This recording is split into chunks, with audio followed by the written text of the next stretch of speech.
El día de hoy vamos a tocar el primer capítulo de lo que es traumatología. Vamos a ir con la parte de histología y fisiología ósea, la parte básica. Acá hay una pregunta que dice: ¿cuál de las siguientes hormonas favorece la formación ósea? Bueno, tenemos una serie de hormonas que nosotros tenemos en el cuerpo que van a estar involucradas en el metabolismo de todo lo que es el sistema del calcio, la vitamina D, y que van a estar directamente involucradas tanto en la resorción como en la formación del hueso. Y en cada una de las etapas, cada una de estas hormonas van a estar cumpliendo funciones importantes, ¿no? Determinantes en cada momento. Acá tenemos, por ejemplo, la paratormona. La paratormona es una hormona típica de resorción, en este caso ósea. Va a aumentar, por lo tanto, el calcio en la sangre, ¿no? Y se va a valer de los huesos, va a descalcificar de manera directa los huesos a través de mecanismos intrínsecos, y por lo tanto es una hormona que va, al contrario de lo que dice acá, va a resorcer el hueso, ¿no? Va a disminuir la calidad del hueso. Por lo tanto, en este caso, pues no sería una hormona que favorece la formación ósea. La vitamina D, bueno, es considerada también como una hormona. En este caso, no va a participar directamente en la formación ósea, va a estar involucrada indirectamente a través de la absorción a través del intestino delgado, para poder contribuir a la integración del calcio, digamos, en la parte del hueso, posteriormente. Similar, la prostaglandina E también va a estar involucrada en mecanismos de resorción ósea. Y los glucocorticoides, también conocido, también un mecanismo, también a través de mecanismos directos e indirectos, van a estar comprometidos en la disminución de la calidad del hueso, y por lo tanto también va a dar mecanismos también similares en algunos momentos con picos de hipercalcemia en la sangre. Entonces acá tenemos las somatomedinas. Somatomedinas son unas hormonas que están involucradas en la formación, digamos, en la formación ósea directamente a través de mecanismos también directos, que vamos a tener tanto en la formación, en la metáfisis, ¿no? En la metáfisis de los huesos, vamos a tener en el alargamiento de los huesos, y también contribuyen en la parte del volumen óseo, en la parte córtico-medular. Vamos a tener entonces que las somatomedinas son hormonas que van a favorecer directamente la formación ósea. Acá tenemos otra pregunta: ¿cuál de los siguientes marcadores bioquímicos no se correlaciona con la actividad de la formación del hueso? Acá tenemos una serie de hormonas que van a estar, digamos, directamente involucradas en la parte de la formación, factores bioquímicos que van a estar directamente involucrados en la formación del hueso. Por ejemplo, acá tenemos fosfatasa alcalina. Tenemos que tener presente que en el hueso vamos a encontrar ambas fosfatasas, tanto la fosfatasa alcalina como la fosfatasa ácida, que dependiendo del evento y dependiendo de la patología, vamos a tener que cada una de estas va a adquirir una importancia de acuerdo al momento de la etapa de formación, y de acuerdo también al momento de la etapa de alguna enfermedad específica. Vamos a tener que la fosfatasa alcalina va a favorecer un ambiente, digamos, un pH, ¿no? Como su propio nombre lo dice, un pH alcalino. Entonces, este pH va a favorecer una integración del calcio, ¿no? A través de mecanismos, pues, también moduladores con otros factores bioquímicos, como lo vamos a mencionar ahorita. Entonces, este ambiente alcalino va a favorecer la formación del hueso, y esto de acá se va a ver transgredido cuando vamos a tener mecanismos, digamos, de agresión. Por ejemplo, en un mecanismo, por ejemplo, en una infección, digamos, cuando nosotros tenemos una exposición de un hueso que ha salido a través de la piel, y estamos pensando pues que vamos a tener una consolidación inicial, a veces la infección produce pues un ambiente a veces con un pH ácido, ¿no? Entonces, junto con la fosfatasa ácida también, que va a estar involucrada también en estos eventos, la formación ósea, ¿no? La consolidación va a verse retardada. Entonces es importante tener presente siempre el ambiente alcalino y el ambiente ácido, ¿no? Diferentes entonces mecanismos. En este caso tenemos la osteocalcina, ¿no? Conocida como GLA. Es un marcador bioquímico también importante que va a estar directamente relacionado con todo lo que es formación ósea, ¿no? A través de una serie de circuitos ahí que tenemos dentro de los mecanismos de integración, que van a estar también directamente relacionados con el colágeno de tipo 1. Recordar que es el colágeno más importante del hueso, es el colágeno más duro, ¿no? Entonces tenemos ahí el colágeno, por lo tanto el procolágeno tipo 1, que va a ser su precursor, va a verse pues directamente relacionado con mecanismos de formación del hueso. Acá tenemos la hidroxiprolina y la hidroxilisina. La hidroxiprolina, la prolina hidroxilada, la hidroxilisina, la lisina hidroxilada, que son mecanismos, que son aminoácidos que los vamos a encontrar por la destrucción del colágeno tipo 1. Entonces, cuando tenemos hidroxiprolina e hidroxilisina en la orina, nos está diciendo que indirectamente tenemos que estar pensando en una destrucción ósea de algún tipo, ¿no? Principalmente pues tumores, ¿no? Que son los que elevan de manera importante y de manera inicial estos dos factores. Entonces, ¿todos los anteriores son marcadores de formación? Bueno, no. En este caso, los que no se correlacionan con la actividad de formación ósea serían la hidroxiprolina y la hidroxilisina. Acá vamos a ver algunos cuadros a manera de resumen para poder revisar los proteínas, marcadores bioquímicos que están involucrados directamente con los mecanismos de formación y resorción ósea. Entonces, todos estos marcadores de formación ósea van a ser proteínas que van a ser sintetizadas por los osteoblastos. A manera de paréntesis que vamos a hacer para poder diferenciar las tres células más importantes que vamos a tener en todos los mecanismos de formación y que nos va a dar una idea clara y sencilla, digamos, para poder revisar todo lo que viene a continuación. En el hueso tenemos básicamente tres células muy importantes, ¿no? Tenemos los osteoblastos, ¿no? Que son unas células grandes, con núcleos grandes, que va a ser bastante mitosis, va a estar en constante generación de sustancias. Su núcleo va a ser un núcleo que va a estar totalmente trabajando todo el tiempo, formando proteínas, ¿no? A través de mecanismos directos e indirectos, ¿no? A través de receptores, etcétera. La idea es que este osteoblasto va a formar al final una serie de sustancias. Pero este osteoblasto, así como forma pues una serie de sustancias para formación ósea, se va a ver que en un momento va a comenzar a decaer su función. Este osteoblasto, digamos, va a construir su cuarto, que es el hueso. Va a construir lo que primero se llama el material osteoide, que es un hueso joven, ¿no? Que todavía no tiene pues calcificación. Y dentro de esta formación, el osteoblasto posteriormente va a terminar encerrado en lo que él mismo ha construido, ¿no? O sea, se encierra solo y termina siendo parte de la estructura que ha formado.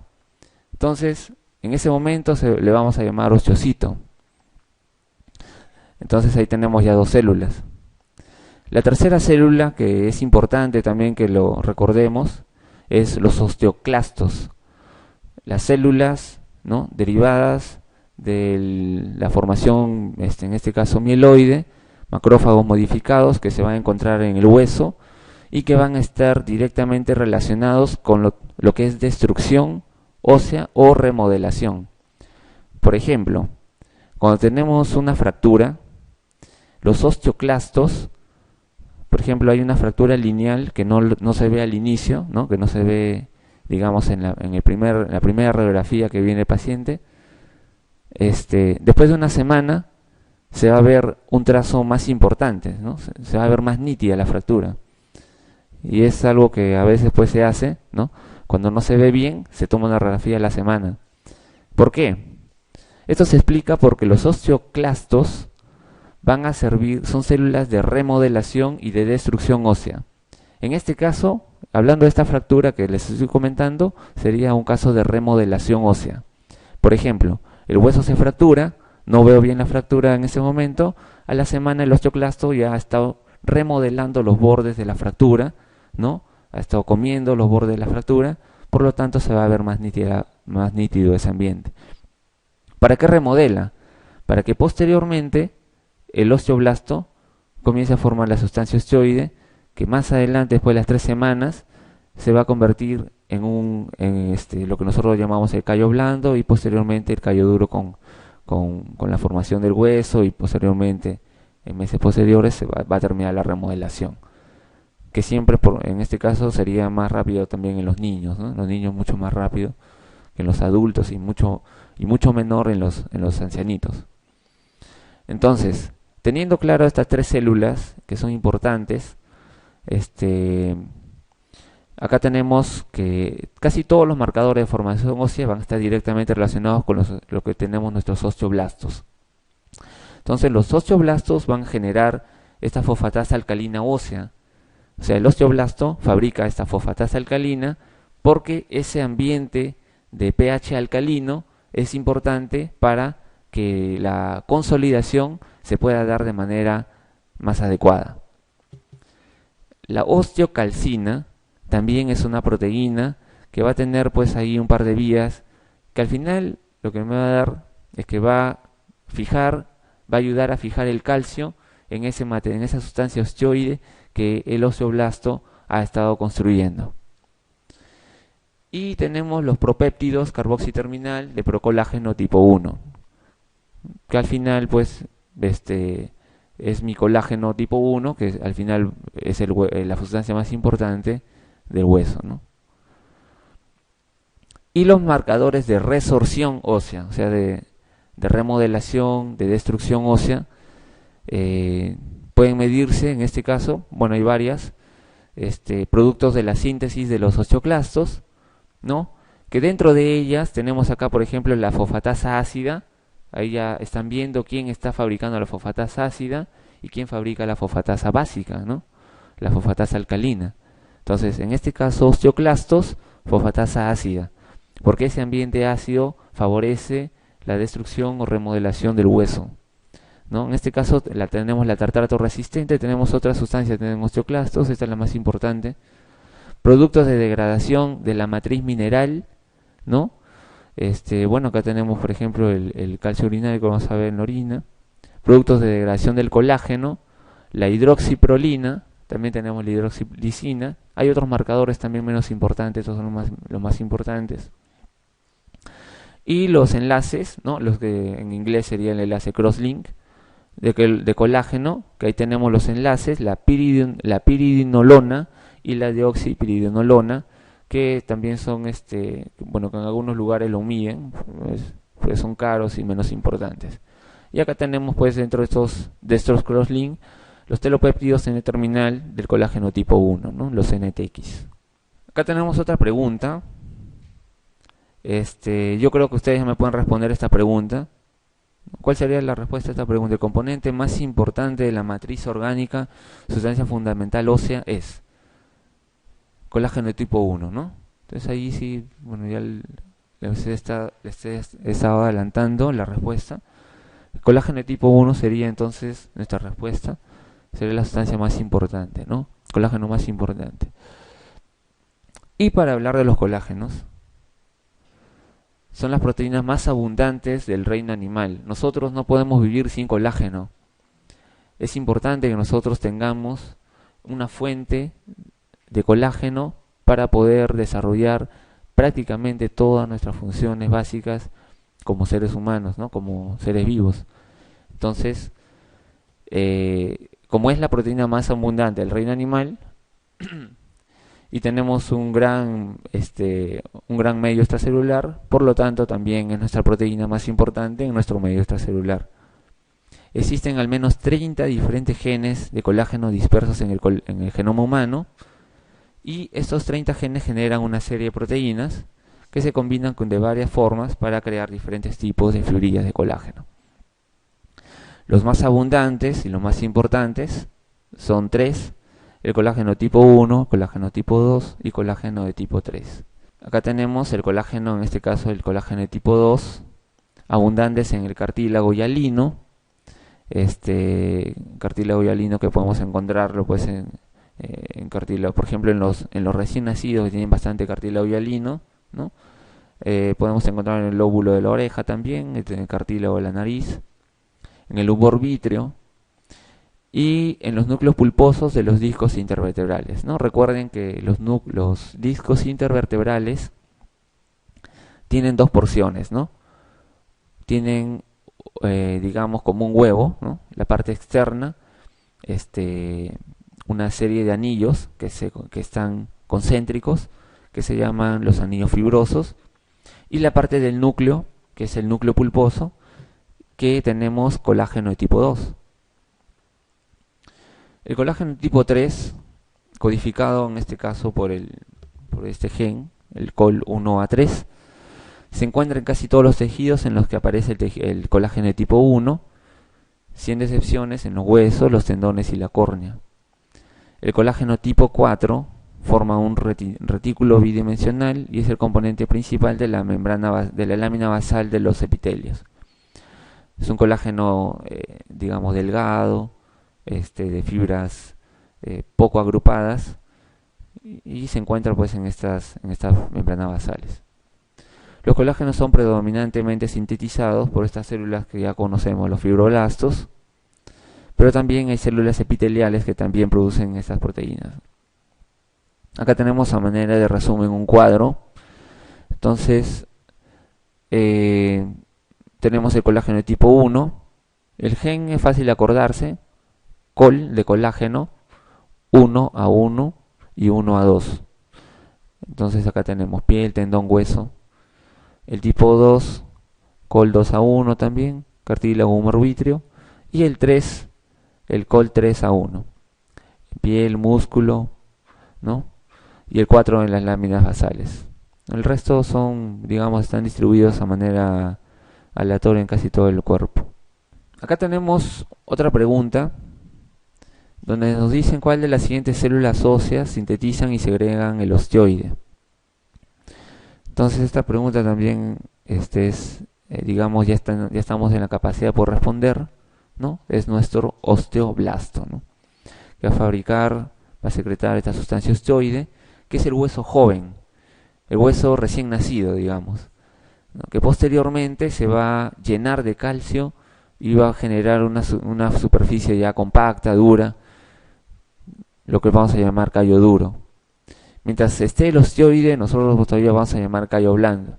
Inclusive, mientras todavía está, digamos, el osteoide, nosotros podemos manipular, ¿no?, alguna fractura, etcétera, para poder remodelar esta fractura, ¿no?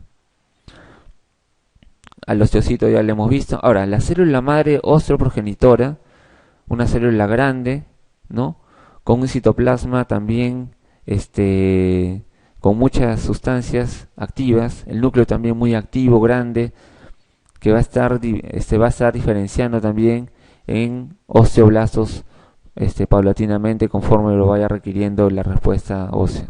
Acá tenemos otra pregunta: ¿cuál de las siguientes afirmaciones es falsa?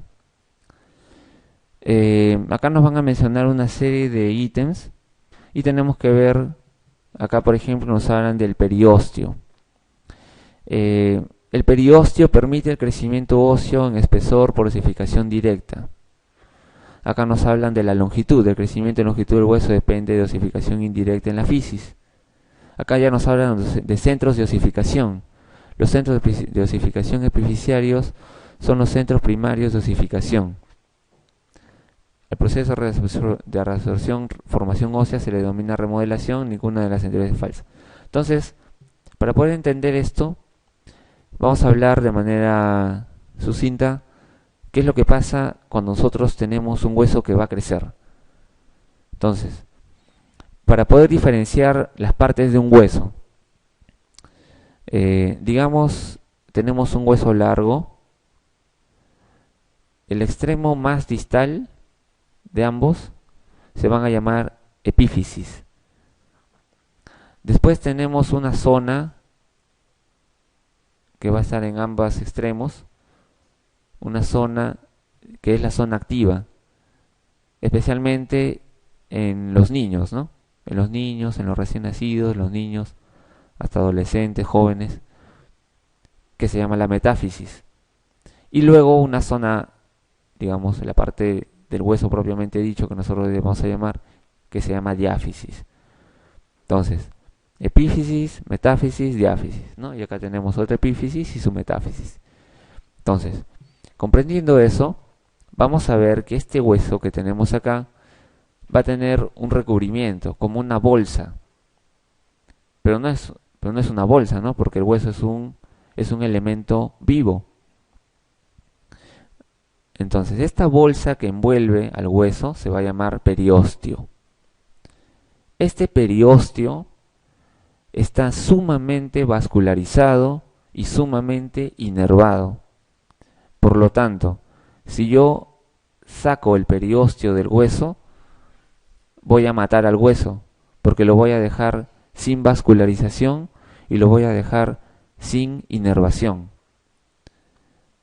Por eso, cualquier trauma directo en el hueso va a generar un gran dolor y sangrado. Aparte de eso, dentro del hueso tenemos una zona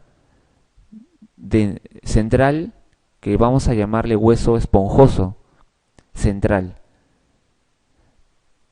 en toda la parte central, y le vamos a llamar médula.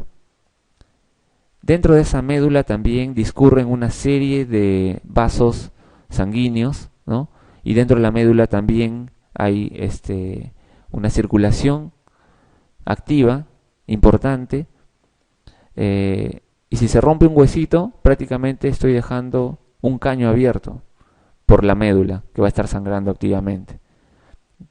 Pero por afuera el hueso tiene un recubrimiento más importante, todo el hueso, y a esto se le va a llamar hueso compacto, un hueso fibrilar, laminado, duro.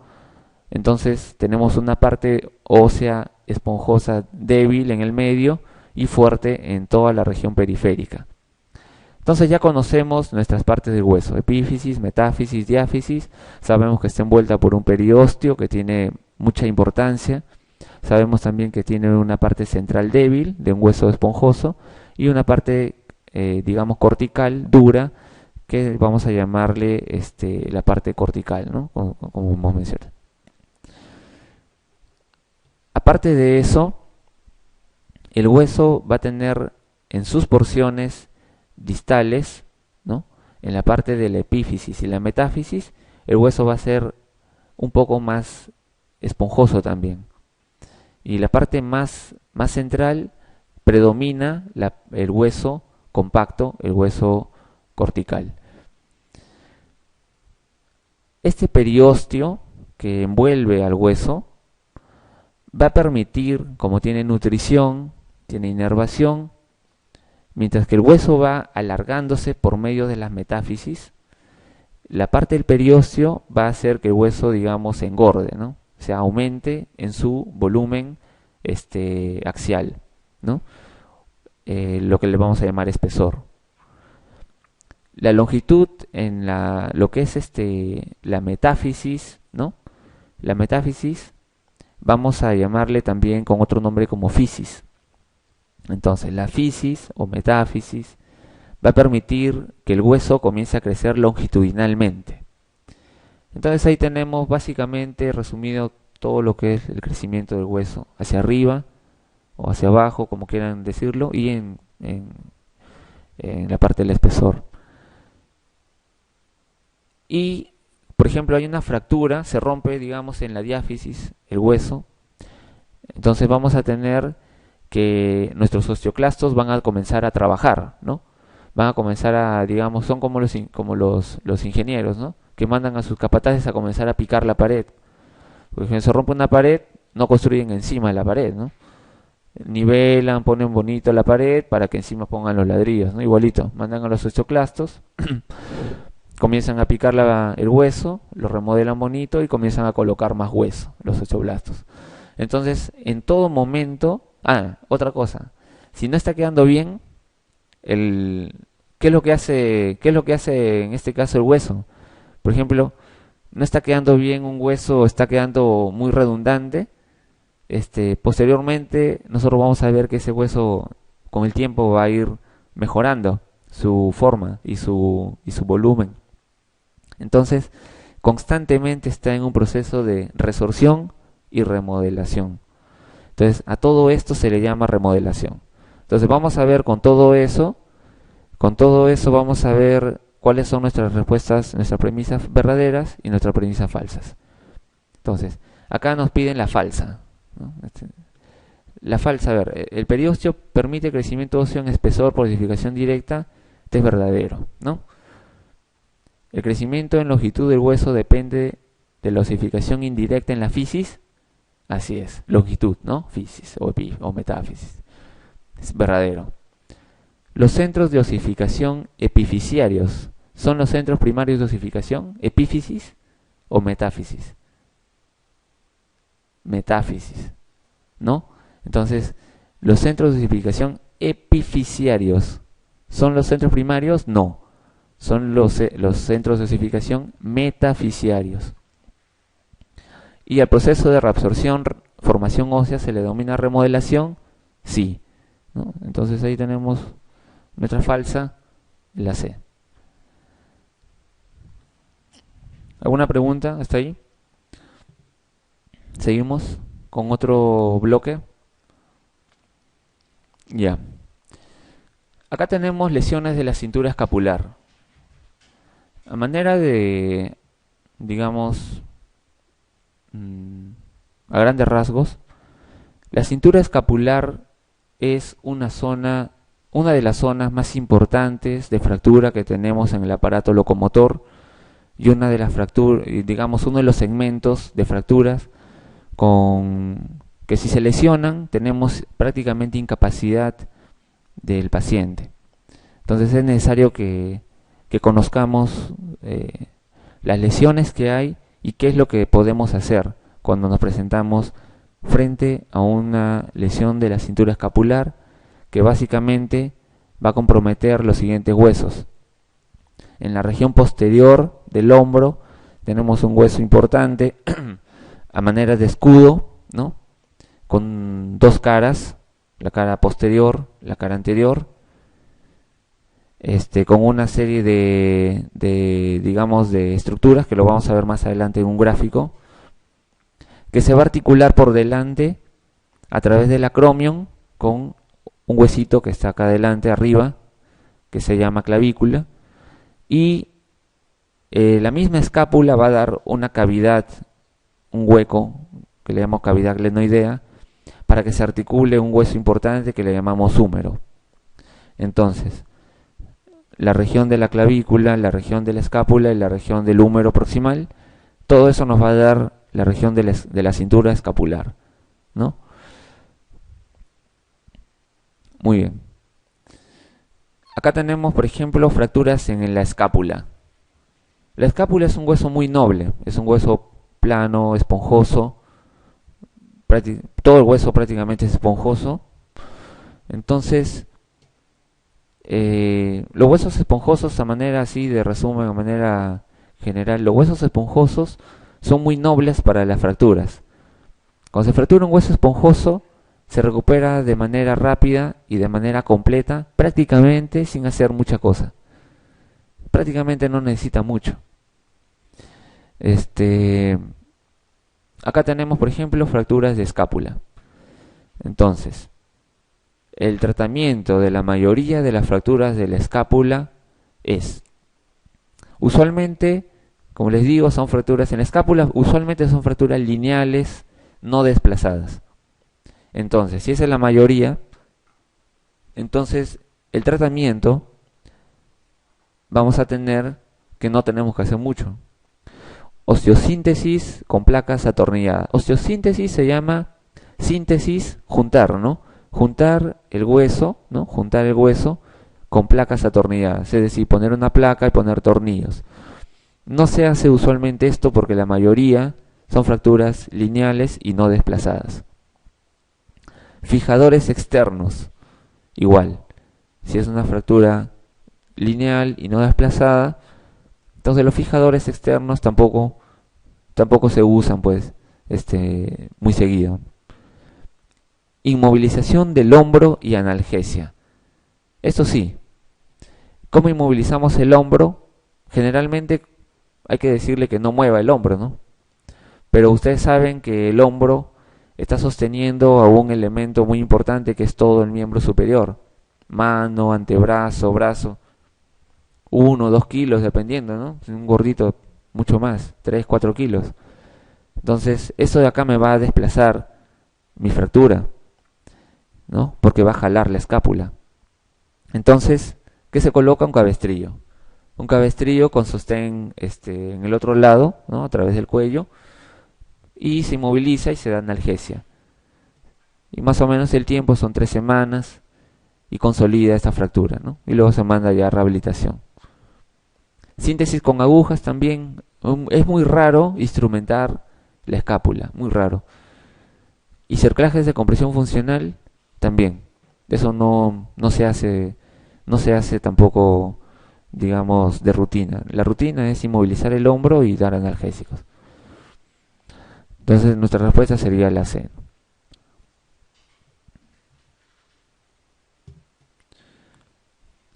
Acá tenemos otra pregunta. Nos dice, de entre las siguientes, ¿cuál es la indicación para la osteosíntesis de una fractura de clavícula? Primero tenemos que ver la clavícula como un hueso también importante para la movilidad de la cintura escapular, y también tenemos que ver sus relaciones y qué es lo que va a traer consecuentemente de acuerdo al tratamiento que vamos a dar.